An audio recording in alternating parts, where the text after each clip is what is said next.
Bismillah, alhamdulillah, Rasulillah, wa la ilaha illallah. So, fard as in salah, for example, or zakah, that's fard. Wajib. So just if you can memorize the two definitions here, this is very helpful for the Hanafis, is just to know the definition. Being, if you refuse to acknowledge a fard, that you leave Islam. If you refuse to practice it, then that's a deviation and you're seen as someone who is not practicing. For a wajib, if you refuse to acknowledge it, you're seen as someone who is not practicing, but you're still Muslim by refusing to acknowledge it. But if you don't do it, then you're not seen as deviant.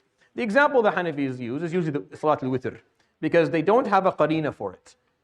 The Jamhur, they have a qarina. And the reason I didn't want to give this example, because I have to explain to you what a qarina is. Qarina is associating an associate, no, that's not the word I use. It's adjusting evidence. It's evidence that once it's added to the mix, it adjusts the hukm, the ruling a little bit, because it changes it. So the Hanafiya, in their breakdown of the evidence for witr, all they have are commands from the Prophet ﷺ. They don't have adjusting evidence. The Jamhur accept a few ahadith that have adjusting evidence to say that, or they take certain pieces of evidence as adjusting evidence that is not actually wajib, it's sunnah. But the Hanafiya don't have that adjusting qarina, so they look at witr to be a wajib. So if you hear the Hanafiya saying witr wajib, then you're like, oh, no, it isn't. Yeah, you don't understand what they mean. Like they have a specific breakdown here that they're using in terms of what they mean by it, because they're looking at the evidence, the quality of it, and whether there's anything. And another example, for example, is for the lihya for the men, for example. Similar. The evidence for the lihya for a man is only in the sunnah, so it's not fully authentic. There's lack of authenticity. It's not 100%, it's 80%. So it's a wajib, it's not seen as a fard. And this is why today, if you don't do it for the Hanafis, you're not held accountable for that, because as long as you acknowledge that the Prophet ﷺ commanded it, right? So that's why they have that breakdown within their madhab. So wajib has evidence of either probable authenticity or indications. Probable is in either the authenticity department or in the indication department. ما يثاب عليه فاعله ويذم تاركه. That's the wording that I like. So the person who does it is rewarded, and the person who doesn't do it is chastised. They're not going to be punished, but they're chastised. They're pointed out as that's wrong. You should have done that, and that's the difference between. So يعاقب على تركه is the fard, meaning you'll be punished for leaving it, but يذم على يذم تاركه for the wajib, and that's the breakdown of the Hanafis. And again, I'm not going to go into every breakdown the Hanafis have. I just want to, at least for you to understand the basic differences between them and the Jamhur when it comes to these kind of bigger, higher level concepts. Yeah. So if you don't like be allowed to like you get say like the wrong. Yeah, if you leave it constantly though. Yeah, but if not, then no, you just dumb. It's reason for you to be chastised, not to be like you're seen as wrong, but there's no actual punishment attached to it in akhirah. إلا إذا تأول, this is an important phrase that you'll find in the books, and they use it. تأول means unless the person was able to bring an argument, even if it's weak. Meaning, when you don't perform a wajib or a fard, or a fard of course is clear, but you don't perform a wajib for the Hanafis, you're not seen as deviant if you do something called ta'awul, meaning if you have an interpretation, you have a reasoning for why you're not doing this. I mean, you have an argument, a legal argument of why you think that practicing this is not acceptable. Obviously, it has to be an appropriate religious or legal argument. Even if it's weak, you're no longer seen as deviant when you don't do it anymore, because you have an argument. Now, obviously, fard, because it has authentic. For them, it has authentic, it has full authenticity, and it has full clear indication. Then there's no room for interpretation. But for the wajib, because there's room for interpretation, so if you offer an interpretation that has some legal merit to it, or some religious merit to it, then you're no longer seen as someone who is يفسق جاحده ويذم تاركه. You're not chastised anymore because you have ta'awul. And this is important. I put this phrase here because it's very important. It's very important. Sometimes you'll run into arguments on why they don't do something that Islamically doesn't have full authenticity and full clarity in terms of its evidence, and you're like, well, this is, I never heard this, it seems wrong, but then you listen and they have an actual legal and religious argument. This is their interpretation of this issue, and it has proper evidence, has a proper argument behind it. Even if you don't agree with that argument, that is called ta'awul, and you have to stand back and allow them to have that ta'awul. You can't take that away from them, especially when it comes to issues of fiqh. They're entitled to have that, and that's important. That's why it's important to understand a little of some of these phrases. So there are types of obligatory rulings. Interestingly enough, the Hanafiya don't agree with most of them, with most of these rulings. But again, that's going into a lot of detail of how they understand stuff. But this is what the Jumhur, meaning the three other madhahib, are fully agreement on in terms of the types of different obligatory actions. So they have something called muwassa, flexible. You have time to do it, like prayer. So it's called a wajib muwassa, meaning it's an obligation, but it's flexible. There's time for it. The Hanafiya don't like that. They say it's only obligatory 5 minutes before prayer.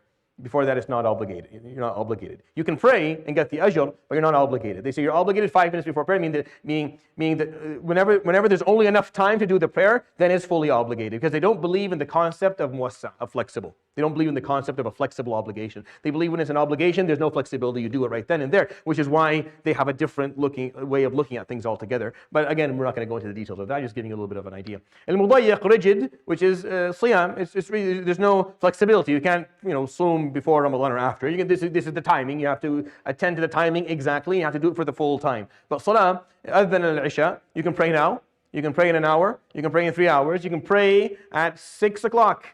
And you'd still be within salah because you have 9 minutes to actually get salat al-isha. You have more than enough. You'll pray and go have a sandwich and still fajr doesn't go off. So the Hanafis, the wajib for salat al-isha, the wajib time is 5 minutes before fajr. For the Jumhur, it's just called a flexible obligation. Philosophically, there's a difference. Not that you care right now, but philosophically, there's a very important difference in defining what a divine obligation is, and whether the concept of a flexible divine obligation is even acceptable to begin with. It's a very interesting philosophical debate you'll find in the books of Usool. But I'm just trying to get you interested to read a little bit more around this, to learn a little bit how the workings of Islam actually come forward. And muhaddad, which is quantified, like, for example, a salah is 3 rak'ahs or 5 rak'ahs, it's quantified. Or غير muhaddad, not quantified, like, for example, bir al-walidain. You are obligated to be kind to your parents. There's no quantity. Remember, we talked about this before. I did a full series on bir al-walidain and silat al-rahm. I tell you, this is an obligation that I can't quantify for you.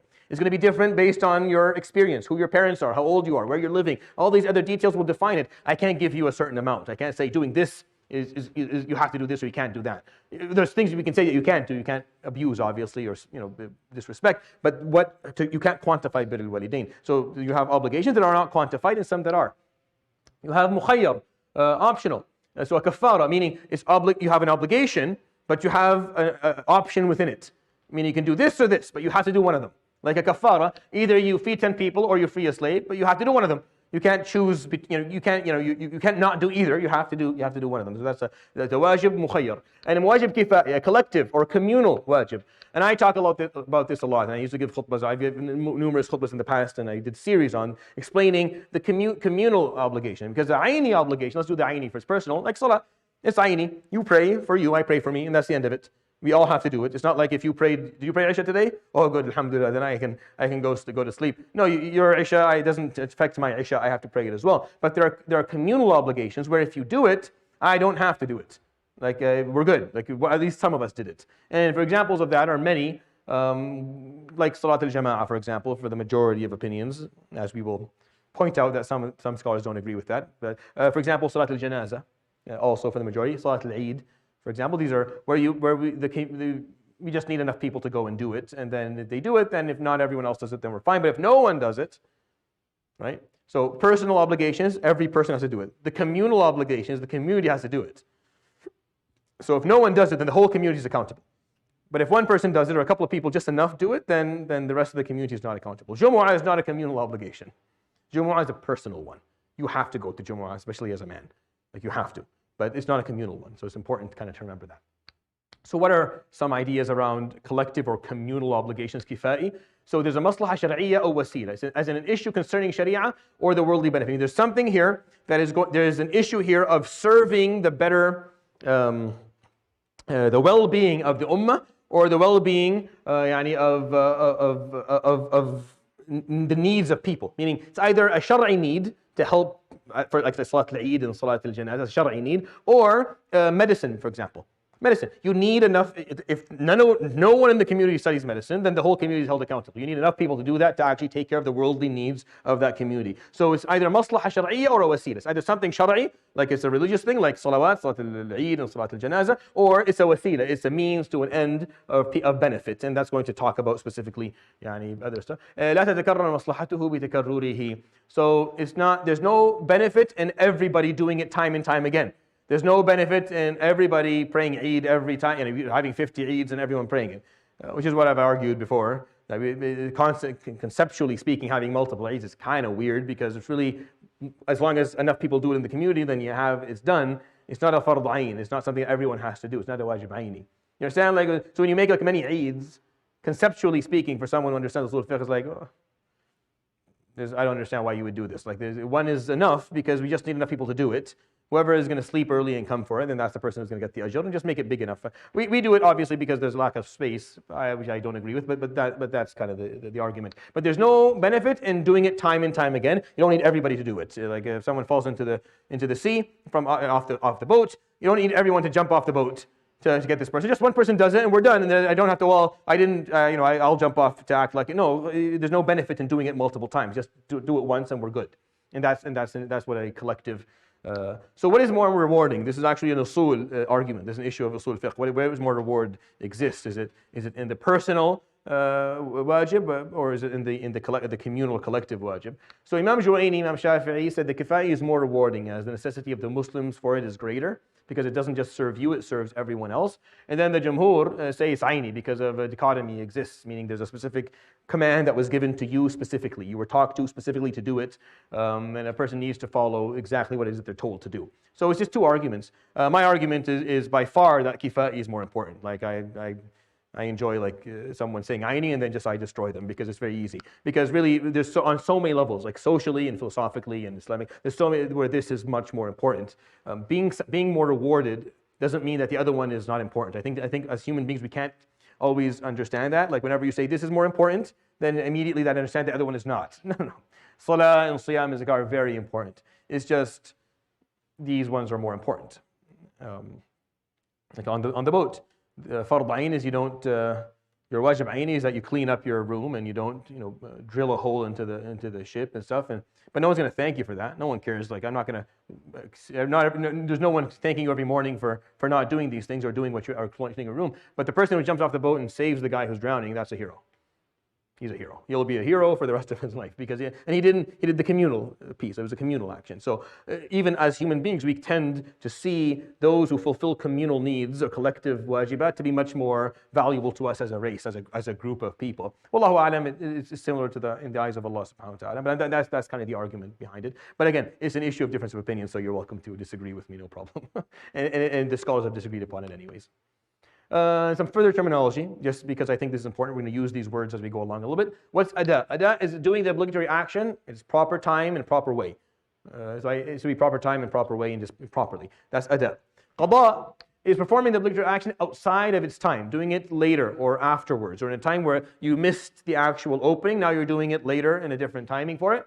How do you know an action needs qada? The Jumhur says there's khitab jadid. There has to be a specific command. You have to be told that you have to do this if you don't do it, and if you miss it initially. There has to be a specific command. The Hanafis say no. All you have to do is hear it once. So if you're told to do it, then there's always going to be a qada if you don't do it. And that, of course, has a lot of implications in terms of fiqh. A lot of implications that I will I'm not going to put you, but I'm just giving you an example of how a small philosophical difference. Like say, well, how do I know if I have to do qada?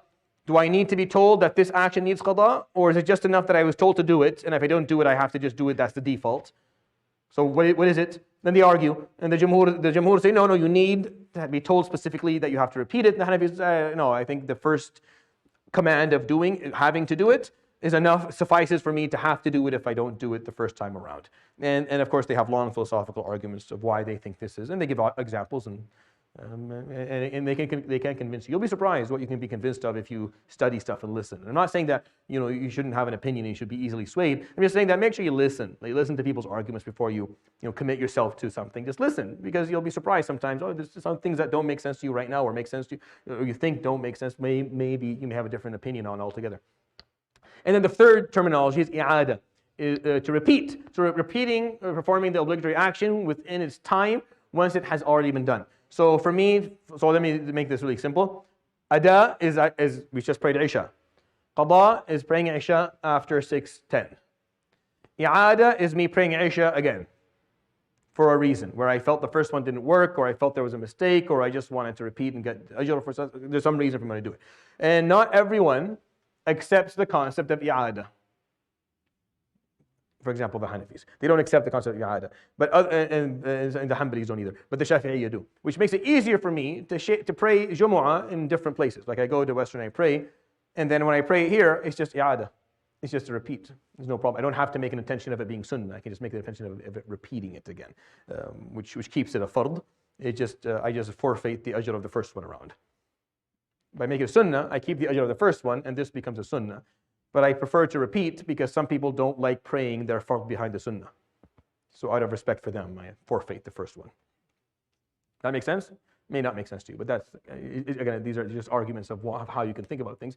When you're being imam, you always try and entertain the majority, all the opinions that are behind you to the best of your ability. Obviously, you can't do that for everyone, but the best of your ability to make sure everyone is not, is not being put in a position where they don't accept something and you're doing it. For example, we talked about this in fiqh. When you wipe on your socks, it's only the Hanabila who accept that. I tell the imams, don't wipe on your socks before you pray. Make full wudu. Because not everyone behind you is Hanbali and accepts this opinion. So it's not nice. It's not. You may be fine with it when you pray alone, but when you pray imam, make a full wudu. Are you understand what I'm trying to say here? So it's the issue of kind of making sure that you try to respect people's backgrounds in terms of their understanding. So let's talk about means to fulfilling an obligation. That's the last piece of talking about al-wajib, or the obligatory term. So this is a really nice phrase. If you memorize this phrase, it'll take you a long way. ما لا يتم الواجب إلا به فهو واجب. Anything that you cannot complete the wajib without it is wajib too. Anything that you cannot complete the wajib without is in its own sense a wajib. Let me give you an example. Salah is wajib. I can't do it without wudu. Then wudu is wajib. لا يتم الصلاة إلا بالوضوء. You cannot complete your salah without wudu. And salah is wajib, that means wudu is wajib. That makes it anything that you need to fulfill your wajib is also a wajib. That makes sense? That's very important. That is very, very important. If you understood this in your life, you will understand that there's a lot more obligations upon you than you realize. Because you understand your obligations, but in order for you to fulfill those obligations, you have to do other things first. And those are obligations too, right? Those are also obligations in their own sense. And they may not be obligations in terms of the dichotomy, meaning no one gave you a specific command for, but since you can't seem to fulfill the actual obligation without them, then they're going to be an obligation as well. And there's a lot of stuff like that. And you go back into your life and you'll find a lot of it. Look, put your wajibat and then the things that you're obligated to do, and then look what you need to actually do them, and you'll find there's a lot of stuff before them that you don't consider obligations in your life. You don't, but they are, because you can't really fulfill the obligation without them. So finding the means becomes a wajib in itself. I'll give you an example. This may not be a good one, but it's one. So as-salah fi al-ard al-maghsuba. Praying on an illegally obtained, should be land, sorry. The word land should be there. So why am I using this example? Let me first of all tell you the difference of opinion. I'll tell you why this example matters. So Jumhur says salah is wajib and can be done because it's wajib, you do it on the land regardless, whether the land is illegally obtained or legally obtained, because salah is wajib on its own. However, standing on that piece of stolen land is forbidden. Like the standing on the land is forbidden, but the salah is wajib anyways. That's how they look at it, meaning you pray in it regardless. Hanabila say no, praying there is haram because one of the in order for you to pray, that's wajib, you have to have proper, pure land to pray on. Right? So obtaining land that is proper and pure is a wajib because salah is a wajib. So they say, well, if this is illegally obtained land, then you need to get off it and find land that is not illegally obtained so you can pray upon it because that's wajib. Understand? That's why I gave this example. So they don't accept it. So they don't accept praying on illegally obtained land. You have to go find land that is, because they see it as a means to the wujub, meaning one of the ways to fulfill your prayer is praying on a place that prayer is acceptable upon, right? That works for and others. I can give you a lesser controversial example. I gave this one just for the benefit of kind of thinking about it. But for example, you have to pray on land that doesn't have impurities, najasa on it, right? So that's a wajib before prayer, that you find a piece of a place to pray where there's no feces or urine or blood or something on it to pray. That's wajib. So for the Hanabila, it's not just no impurities, it's also it cannot be illegally obtained. It has to be something that is obtained halal. The Jumhur, they differentiate. They say no, you can pray on it because that's not. They don't see that to be needed, but they say it's haram to stand on it. Like this land. Like I don't know. Allah ya'inna, I don't know. I don't know. May Allah forgive us, inshallah. I'm sure I fixed these slides. I didn't fix these slides. Will I forget? Oh, I didn't fix them. No, I didn't. It's my fault. Okay, I'll fix these slides so they're less small. I actually thought I had fixed them. So let's talk about recommended, and then we'll let you go. So we'll get through them. Don't worry, we'll get through all of them. These are really important. The reason I'm taking time because this terminology is really, really important. Knowing what a wajib is, what a mandub is, what a mahdhur is, what a makruh is. Knowing what the ahkam al-wad'iyya are, the sabab, the shart, the mani', the illa. These are very important. These are like the basics of Usool al-Fiqh. Everything else is kind of, later. You have to know what these words mean so that when we use the terminology as we talk about different masail, you understand kind of what we mean by them.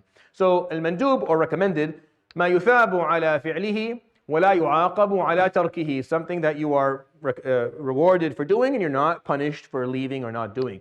Other words for it, muraghab, fada'il a'mal, mustahab, sunnah. All these words, mandub, mustahab, sunnah, all these are the same thing basically. I mean, they're used almost interchangeably throughout the books of fiqh and all four madhab, so you can use whatever you want. It's not a problem. There's no difference between them. Ways it is found in scripture. I use this, and I'll use the word siyaghuhu in Arabic sometimes in the slides. So how do you find a mandub in scripture? I didn't put that for wujub because that's clear. It's going to be a command. Do this. And that's going to be the end of it. Aqimu salah, that's the command, it's very clear, that's the wajib, right? So I didn't put the example because that's kind of easy. But I put it here because this is helpful. So number one, amr masroof bi qarina. So qiyam al-layl, for example, it's a command that has adjusting evidence beside it.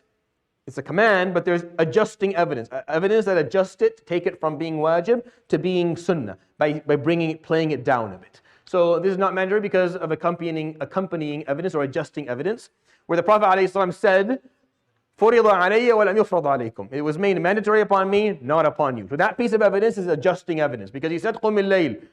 So we're like, okay, that's a clear command. So we got up, but he's like, no, that's not mandatory upon you. So now we know it's sunnah. It's not something that we're commanded. Does that make sense? So this is called a qarina. A qarina is accompanying evidence or adjusting evidence, a piece of evidence that changes the ruling based on, change the initial or original ruling based on the wording of it. Number two, التصريح بالسنة. The Prophet ﷺ says Qiyam Ramadan is a sunnah. The Prophet ﷺ said that specifically. Qiyam Ramadan is a sunnah. And that's it. He did it every night. So everyone's like, oh, this is this, and that's a good reason to believe something is mandatory. If he does it all the time, then it's mandatory. But if he says, sarrah bis sunnah, he said this is, and he uses the word sunnah, then you know it's no longer mandatory. For sigha la tulzim, a speech is formulated in a manner that is not binding. Like when he talks, وَأَن تَصُومُوا خَيْرٌ لَكُمْ, if you're not feeling too well, or you're traveling, or you have a rukhsa, it's better to fast Ramadan. So because the way that it's put, خَيْرٌ لَكُمْ, is better for you. Like the phrase is not a phrase that is binding. It's not a binding phrase where you have to do it. So the phrase can also sometimes be not binding. And then targheeb mujarrad, just pure encouragement. No punishment attached. Like, dhikr, for example, is pure encouragement. All the sunnah is just encouraging you to perform dhikr. There's no punishment attached to it. That's sunnah. You know that's sunnah based on that. Meaning it's not even command, it's just saying if you do this, you get this, you do this, you get this, you do this, you get this. All this are encouragement of doing something, but no specific command and no punishment attached to it. So there's this mas'ala in Usool al-Fiqh, is the mandub amr, meaning is recommended actions commanded? Like is he telling us to do them? Or is he not really telling us to do them? Like are they just purely optional? Or are they actually recommended? Like what you're trying to, this is an important question, by the way, very important question philosophically. Because wajib is, he commanded us, do it. Okay, sure. Mandub, are we being commanded here? Or is it optional? Or what exactly is it? How do we, so they debated this for a very long time. And the Hanafiya say no, it's not, you're not commanded to do this at all. And some of the Malikiyya say that as well, so they're not alone. And some of the Shafi'iyya. So you can see there's like a little bit of, almost like a 40-60 breakdown, the Hanafis, and then maybe 40% of both the Malikis and Shafi'is, they say, no, you're not commanded to do this. It's not a form of command, not a definite one. The default is not to do these things. The concept of the actions of sunnah are not to be taken literally, but you should take the illi of the act. So they just look at the reasoning behind it, and they say that the norm is that you don't do it. But if you understand the reasoning and you want to fulfill the reasoning, like miswak, just keep your teeth clean so that you're not standing there with gunk in your mouth before salah. So they focus really on the reasoning, less on the actual command itself. That's their understanding of it. And then yes, the Jumhur, you should try your best to do it. This should be done by default as the closest to the sunnah. And that's what the Jumhur believe, that yes, when you're every sunnah, every mandub is a actual command. It's just you don't have a punishment attached to it. Right? So philosophically, you have to kind of figure out what makes more sense to you, but not on your own. Listen to these arguments to see what actually does make sense to you. But understand that there's a difference of opinion in terms of defining these things. هل يجب بعد الشروع فيه? This is like a secondary mas'ala. You don't have to know this, but I just want to kind of point it out. So does the act become obligatory after you've started it? So the act is just recommended, it's optional, it's sunnah. But once you begin it, does it become obligatory? Do I have to complete it, or I can just stop anytime?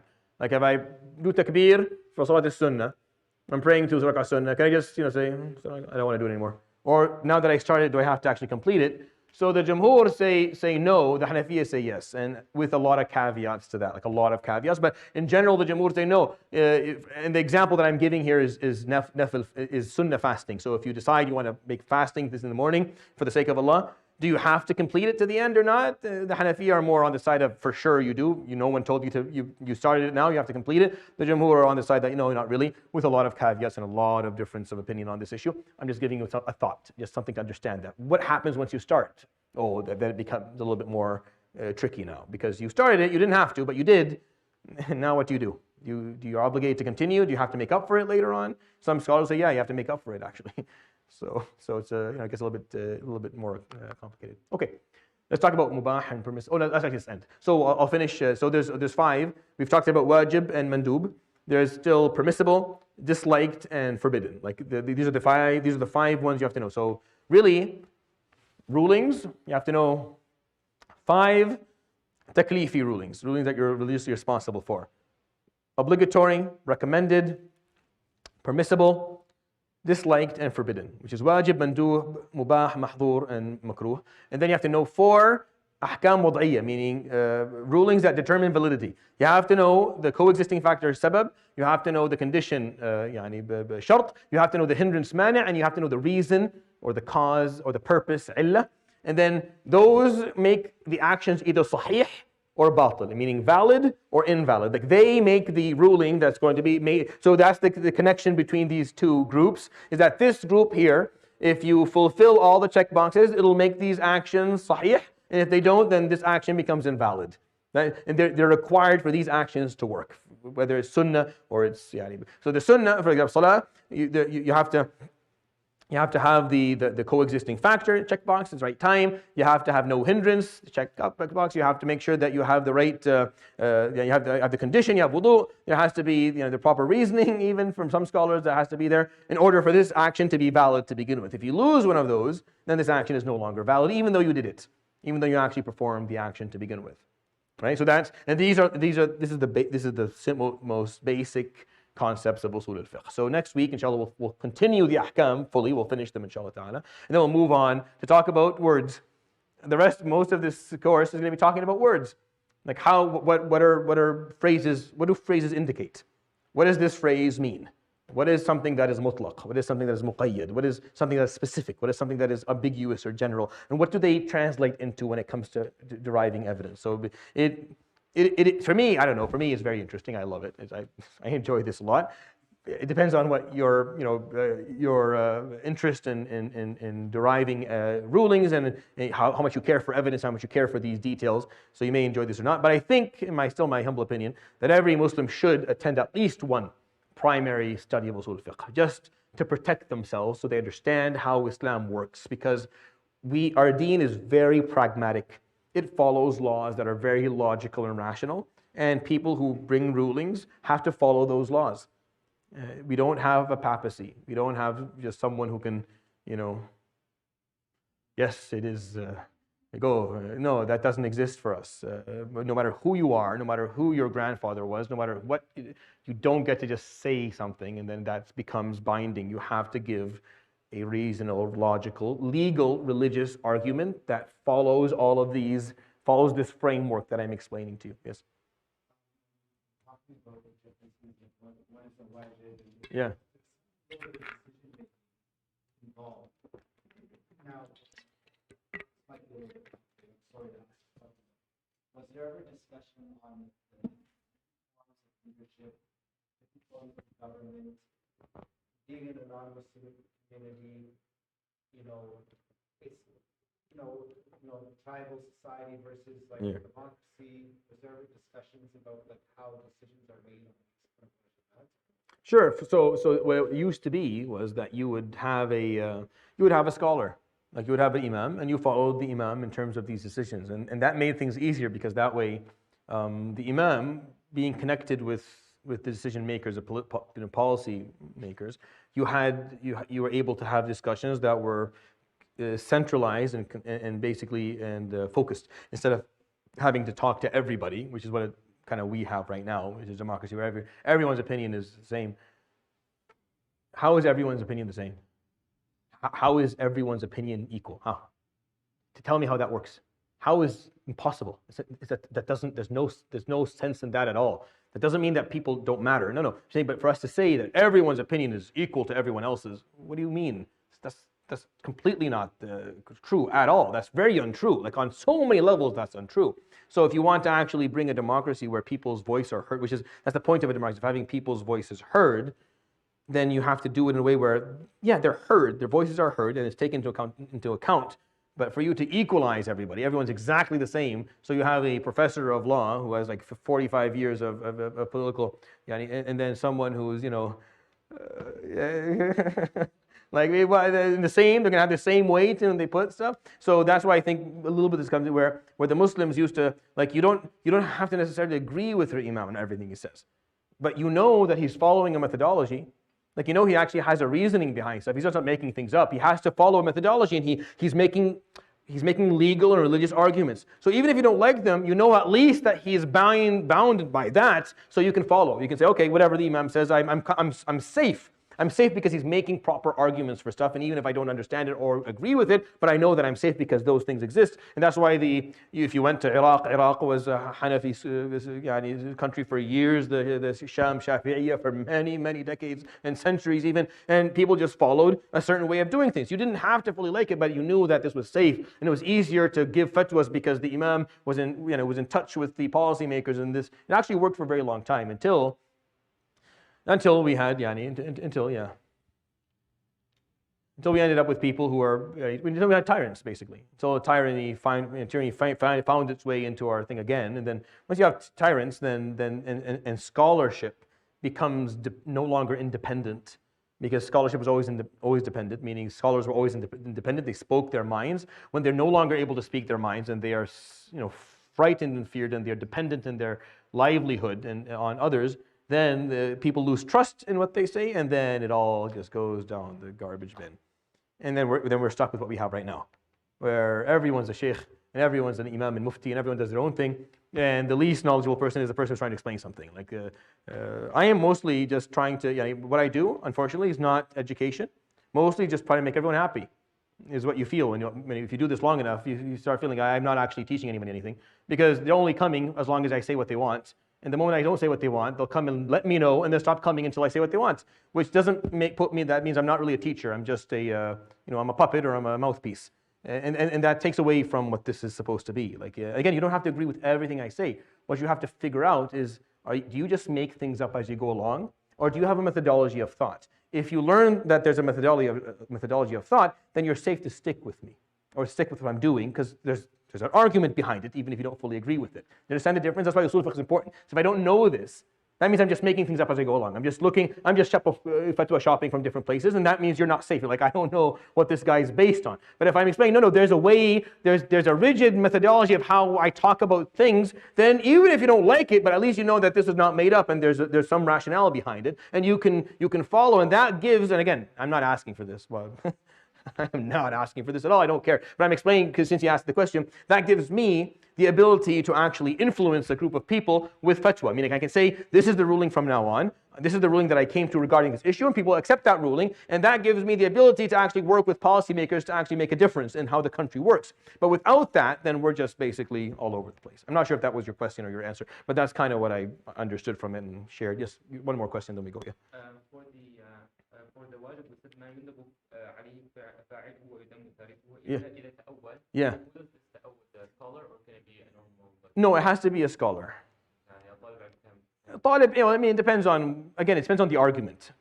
Like the person, so it doesn't matter to me who does the ta'awul, who does the interpretation. It depends on what the interpretation is.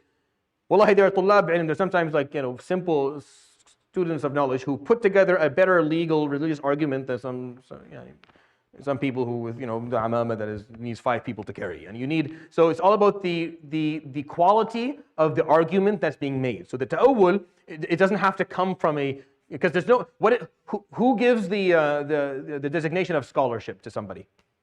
Who's responsible of calling fulan a scholar? Who gives that, that credential? Who does it? No, it doesn't work that way. Who gave him? So it becomes a bit, like the concept of scholarship in Islam is not a rigid, it's something that is built, it's a reputation built by time, merit, and qualification, and arguments that are made that have this methodology, right? So you can't really say it can only come from a scholar, because that, well, I may see someone and call him a scholar, and you're like, him? I know him, he's just I don't accept him at all. So it really does differ from one person to the other. So really it's what the argument is. Is the argument of a religious and legal background that carries merit, and you can, or is the argument empty? So really, the ta'awul has to have a proper argument, even if the argument is weak in terms of meaning that there's not a lot of people that support it, but it has merit to it. That makes sense? So that's a little bit different than the concept of the person. It's not about the person, it's about the actual wording that's being said. Okay, we'll end with that, inshallah. We'll see you, inshallah ta'ala, next week. Please, the matter to